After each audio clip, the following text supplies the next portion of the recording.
الدين عند الله الإسلام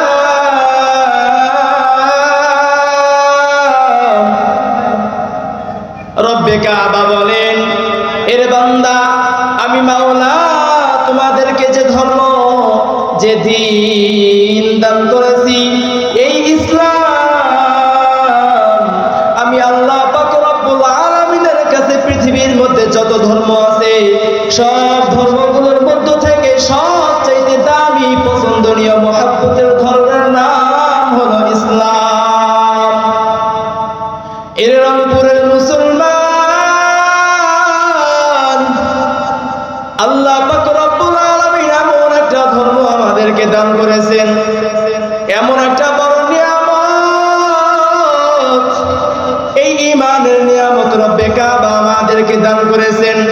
রব্বে কাবা যে ইসলামকে আমাদের জন্য দিয়েছে, এই ইসলামকে রব্বে কাবা 5টি খুঁটির উপরে দাঁড় করায় রাখছেন। বলি সুবহানাল্লাহ। এ ভক্তিপুরের মুসলমান,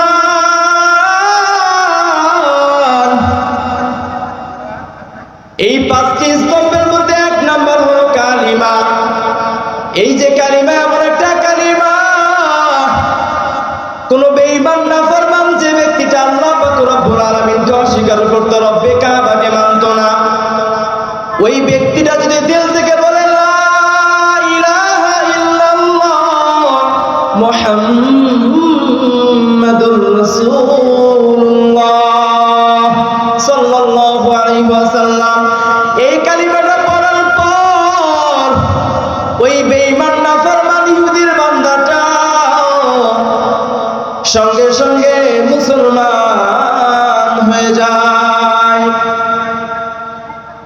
ঈমান এমন একটা বড় পাওয়ার, এমন একটা বড় নিয়ামত, এই নিয়ামতটা আল্লাহ পাক রব্বুল আলামিন আমাদেরকে দান করেছেন। এরে মুসলমান, আল্লাহর গোলাম, এই নিয়ামতের কদর আমাদেরকে করতে হবে। কিন্তু বর্তমান সমাজের কি অবস্থা, কি হাল, ওই সাহাবায়ে কেরাম রাদিয়াল্লাহু আনহুম আজমাইন, তাদের ঈমানের কি পাওয়ার ছিল, ঈমানের কি হালাত ছিল। ছোট্ট শিশু থেকে শুরু করে বড় বৃদ্ধ পর্যন্ত প্রত্যেকটা বান্দার, প্রত্যেকটা উম্মতের কি ঈমানের পাওয়ার। আল্লাহর পয়গম্বর যুদ্ধের জন্য সাহাবীদেরকে নির্ধারণ করবেন। পয়গম্বর সাহাবীদেরকে লাইনের মধ্যে দাঁড় করাইছেন, সাহাবীদেরকে নির্ধারণ করবেন কারা কারা যুদ্ধের ময়দানে যাবে আর কারা কারা যাবে না। হঠাৎ করে ছোট্ট একটা বাচ্চা ওই লাইনের মধ্যে এসে দাঁড়া গেছে। পয়গম্বর যখন বাছাই করতে করতে ছোট্ট বাচ্চাটার কাছে চলে গেছে, বাচ্চাটাকে ডাক দিয়ে বলে, রে বাবা, কি তোমার নাম, কেন তুমি লাইনের মধ্যে দাঁড়াইছো? এবার ছোট্ট বাচ্চারা ডাক দিয়ে বলে, রে পয়গম্বর, আমার নাম রাফি ইবনে খাদিজ, আমি লাইনের মধ্যে দাঁড়াইছি, আমি পয়গম্বরের সঙ্গে যুদ্ধের ময়দানে আমি যেতে চাই, শহীদ হতে চাই। আমার পয়গম্বর ছোট্ট বাচ্চাটাকে বুকের মধ্যে জড়াইয়া ডাক দিয়া বলেন, রে রাফি, তুমি ছোট্ট বাচ্চা তরবারি চালাইতে পারবা না, বাসার মধ্যে চলে যাও, যখন বড় হবা আমি পয়গম্বর নিজে তোমাকে যুদ্ধের ময়দানে নিয়ে যাব। এবার ছোট্ট বাচ্চাটার মনটা বড় খারাপ, মন খারাপ করে ছোট্ট বাচ্চাটা বাড়ির দিকে রওনা। রাত্রবেলা খাবার খায় না, মনটা খারাপ করে বসে আছে। মা জননী ডাক দিয়ে বলে, রে সন্তান, কেন তুমি খাবার খাও না, কি হয়েছে আমাকে খুলে বলো। এবার সন্তানটা ডাক দিয়ে বলে, আম্মা জান, আমি পয়গম্বর লাইনের মধ্যে দাঁড়াইছিলাম, পয়গম্বর যুদ্ধের ময়দানে আমাকে নেয় নাই, পয়গম্বর আমাকে ফিরাই দিয়েছে, মনটা বড় খারাপ, যুদ্ধের ময়দানে যেতে পারলাম না। এবার মা জননী সন্তানটাকে বুকের মধ্যে জড়ায় ডাক দিয়ে বলে, রে কলিজার টুকরা সন্তান, তুই তো আমার হৃদয়ের স্পন্দন, বেঁচে থাকার একমাত্র আলো, তোর যদি কিছু হয় আমি মা কি নিয়ে বাঁচবো বল। এবার সন্তান বলে, না না আম্মা যান, আমি যুদ্ধের ময়দানে যেতে চাই, ইসলামের জন্য যুদ্ধ করে শহীদ হইতে চাই। এবার মা জননী সন্তানটাকে বুকের মধ্যে জড়া চোখের পানি ফেলা ডাক দিয়ে বলেন, রে আরশের মালিক আল্লাহ, আমার সন্তানটাকে আপনি যুদ্ধের জন্য কবুল করিয়া নেন রে আল্লাহ, ইসলামের জন্য কবুল করে নেন, তার মনের আশাগুলো আপনি আল্লাহ পূরণ করিয়া দেন। আল্লাহ পাক রব্বুল আলামিন মা জননীর দোয়াটা কবুল করতে বেশি সময় নেন নাই। হঠাৎ করে উহুদের যুদ্ধের ডাক চলে আসলো, পয়গম্বর ফাইনাল বাছাই পর্ব শুরু করলেন। সাহাবীদেরকে বাছাই করতেছেন কাদেরকে যুদ্ধের ময়দানে নেবেন আর কাদেরকে নেবেন না। হঠাৎ করে এই ছোট্ট বাচ্চা রাফি সুযোগ পেয়ে গেল, লাইনের মধ্যে দাঁড়াইছে। লাইনের মধ্যে দাঁড়া ভাবে, আমার পয়গম্বর যদি আজকে আমাকে ফিরাইয়া দেয় আমার কি অবস্থা হবে। ছোট্ট বাচ্চাটা থরথর করে কাঁপতেছে। পয়গম্বর বাছাই করতে করতে সামনের দিকে অগ্রসর হয়। এবার ছোট্ট বাচ্চা রাফি ইবনে খাদিজ পয়গম্বরের জামাতা হযরত আলী রাদিয়াল্লাহু আনহুকে ডাক দিয়ে বলে, পয়গম্বরের জামাতা, আপনি একটু পয়গম্বরের কাছে সুপারিশ করিয়া দেন যেন আমাকে যুদ্ধের ময়দানে নেয়। আলী রাদিয়াল্লাহু আনহু ডাক দিয়ে বললেন, রাফি, তুমি তো ছোট্ট বাচ্চা, তরবারি চালাইতে পারবা না, তোমার সাইজ আর তরবারির সাইজ তো মিলে না, কিভাবে আমি তোমার জন্য সুপারিশ করব বলো। এবার বাচ্চারা থরথর করে কাঁপতেছে। পয়গম্বর সামনের দিকে রওনা। পয়গম্বর যখন কাছাকাছি চলে আসলো, ছোট্ট বাচ্চাদের ভিতরে কাঁপুনি সৃষ্টি হয়ে গেল, কি হবে উপায়। এবার ছোট্ট বাচ্চারা লাইনের মধ্যে দাঁড়া না থাইকা একটা লাফ দিয়া পয়গম্বরের পা দুটা জড়াইয়া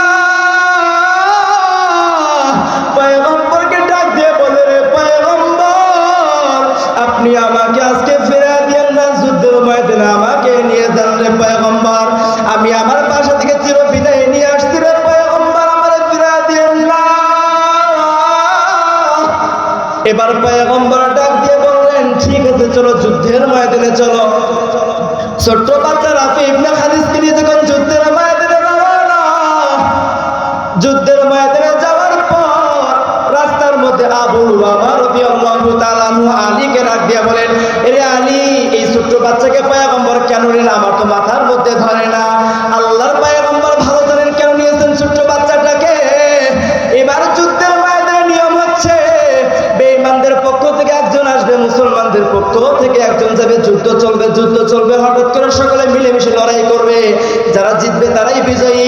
এবার পয়গম্বরের যুদ্ধের ময়দানে নিয়ম, যখন পয়গম্বর বলেন যুদ্ধের ময়দানে সর্বপ্রথম কে যাবেন, ওমরের মতো পালোয়ান, ওমরের মতো বীর সর্বপ্রথম দাঁড়ায় যায়। এবার যখন পয়গম্বর বললেন যুদ্ধের ময়দানে কে যাবে, ওই ছোট্ট বাচ্চা রাফি ইবনে খাদিজ দাঁড়ায় গেছে। আল্লাহু আকবার। ওই ছোট্ট বাচ্চারা দাঁড়ায় গিয়া বলে, পয়গম্বর, আপনি আমাকে অনুমতি দেন, আমি সর্বপ্রথম যুদ্ধের ময়দানে যেতে চাই। পয়গম্বর বললেন, ঠিক আছে রাফি যাও। এবার রাফি যখন তরবারিটা ছেঁচড়াইতে যুদ্ধের ময়দানে রওনা, ওদিক থেকে বেঈমান কাফেররা মুস্কি মুস্কি হাসে আর ডাক দিয়ে বলে, ছোট্ট বাচ্চাটা নাকি আমাদের সঙ্গে যুদ্ধ করবে, মুসলমানরা পাগল হয়ে গেছে, তাদের মধ্যে বিমতি ধরছে।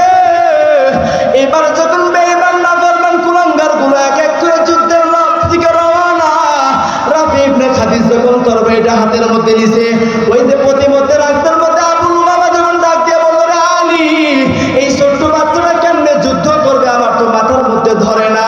এই আবু লুবাবা হাদিসের মধ্যে বর্ণনা করিয়া দেয়,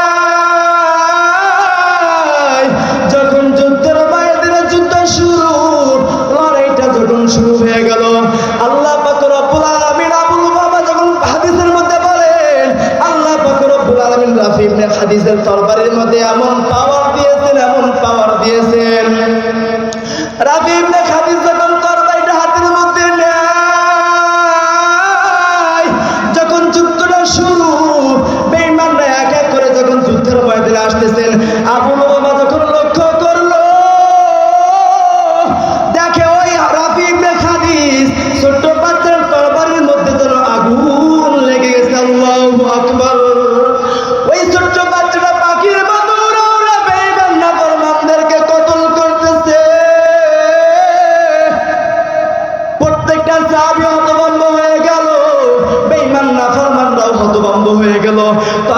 সাইজের সঙ্গে রাফির সাইজ মিলে না।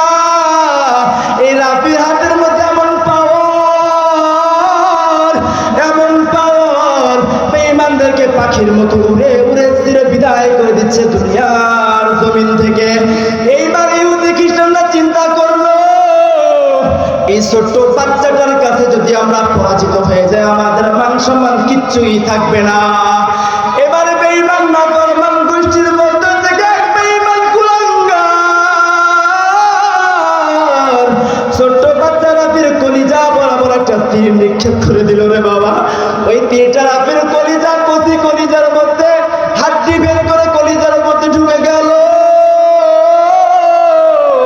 আমার পয়গম্বর হাতের মধ্যে তরবারিটা ফেলাইয়া ছোট্ট বাচ্চা রাফি ইবনে খাদিজকে দৌড়ে গিয়া বুকের মধ্যে জড়ায় নিল। বুকের মধ্যে জড়ায় নিয়া বলল, রাফি আমি তোর আগেই বলছিলাম যুদ্ধের মধ্যে আসিস না রে বাবা, এখন তোর কি অবস্থা বল, তোর মাকে আমি কি জবাব দিব? ওই ছোট্ট বাচ্চা রাফির ইমানের কি পাওয়ার! ছোট্ট বাচ্চারা ডাক দিয়ে বলেন, পয়গম্বর আমার কিসের চিন্তা বলেন, কিসের পেরেশানি? আমি যদি আজকে যুদ্ধের ময়দানে আসতাম, আপনার এই বরকত কোলের মধ্যে আমি রাফি বসতে পারতাম না। আল্লাহু আকবার। ওই আপনার মুবারক হাত আপনি পয়গম্বর আমি রাফির মাথায় কখনো বলাইতেন না।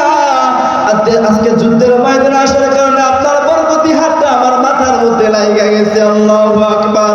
ছোট্ট একটা বাচ্চা 12-13 বছর বয়সের শিশু, তার ইমানের কি পাওয়ার রে বাজান!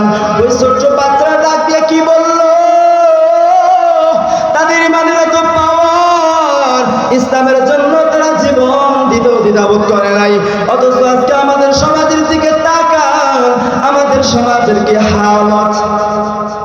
যদি বুকের মধ্যে তরবারি একটা ধরে মাটিতে একটা কোরআন রাইখা বলা হয়, এ মুসলমান গোষ্ঠী কথাগুলো গভীর মনোযোগ দিয়ে শুনবি, এই কোরআনের মধ্যে যদি পাটা না উঠাও, তোর গলার মধ্যে তরবারিটা একদম চালায়া দিব। আমাদের ইমানের এত হালাত, আমাদের ইমানের কি অবস্থা, আমাদের সমাজের কি অবস্থা রে বাজান! যদি আমাদেরকে এমন কোন প্রশ্ন করা হয়, আমাদের ইমানের এত দুর্বলতা, কোরআনের উপরে পা রাখতে কোন মুসলমান দ্বিধাবোধ করবে না। কথা কোন ঠিক কিনা? আছে না ভাই? তাহলে আল্লাহ পাক রব্বুল আলামিন যে ঈমান অত্যন্ত বড় দামি একটা নিয়ামত আমাদেরকে দান করেছেন, এই ঈমানের কদর করা দরকার আছে না নাই? কথা বলেন, আছে না নাই? ঈমানের কদর আমাদেরকে করতে হবে, ঈমানের পাওয়ার বাড়াইতে হবে, ঈমানকে মজবুত করতে হবে, যেন কোনো কুলাঙ্গার, কোনো বেঈমান নাস্তিক আমার সামনে ইসলামের বিরুদ্ধে কথা বলতে না পারে, কোরআনের বিরুদ্ধে কথা না বলতে পারে। আমরা স্পষ্ট ভাষায় বলতে চাই, যে সমস্ত নাস্তিক কুলাঙ্গার ইহুদি খ্রিস্টানের বাচ্চা কোরআনের বিরুদ্ধে কথা বলবে, ইসলামের বিরুদ্ধে কথা বলবে, এই সমস্ত কুলাঙ্গার বাচ্চাদেরকে আমরা তাদের জিহ্বা ছিঁড়ে বাংলা কুত্তে দেখা হবে। কথা ঠিক কিনা? আমাদের ঈমানের পাওয়ারকে মজবুত করতে হবে। প্রয়োজনে আমরা ইসলামের জন্য, কোরআনের জন্য, পয়গম্বরের জন্য যদি আমাদের শরীরে ঘাম ঝরাইতে হয়, যদি আমাদের রক্ত ঝরাইতে হয়, যদি জীবন দিতে হয়, যদি ফাঁসির কাটতে ঝুলতে হয়, তাহলে আমরা হাসি মুখে আমাদের জীবনকে ফিরিয়ে দিব। কিন্তু এরপরেও কোনো নাস্তিক বেঈমান কুত্তার কাছে মাথা নত করবো না। কথা ঠিক কিনা? এই জন্য মুসলমান আসুন, আমরা আমাদের ঈমানকে মজবুত করবো ইনশাআল্লাহ।